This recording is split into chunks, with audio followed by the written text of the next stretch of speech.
Well, let's go take a look at another contract that's really affected by what's happening over in China, and that's the soybeans.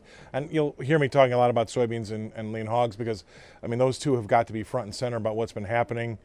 And pretty much a lackluster trade today. After getting slammed, coming off 92 cents, the market's trying to find its feet.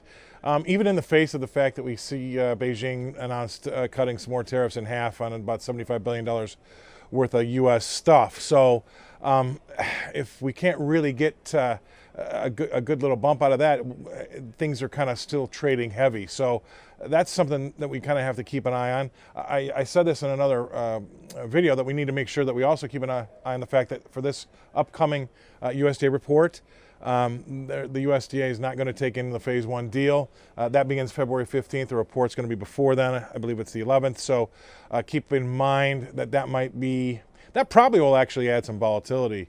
So that's something that we're going to also really keep an eye on.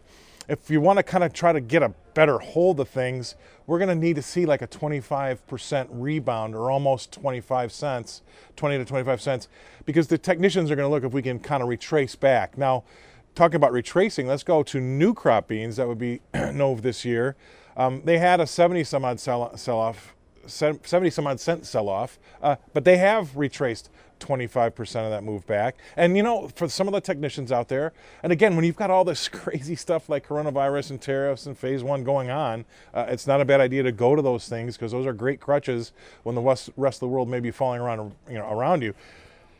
We've seen a nice little rebound back there, and this might be just the beginning of where, well, I don't want to get out over my skis too much, but when you see new crop beans, they do recover 25% of their sell-off. That's significant to some technicians. They'll start to really take an eye there, and maybe that's a place where longs dip their toe in. Maybe we see some new shorts there, but there's going to be more activity once we get to those levels, and we have. So that being said, keep an eye. I think new crop beans might be in the short term what's going to kind of give you where we're going to be going in the short term.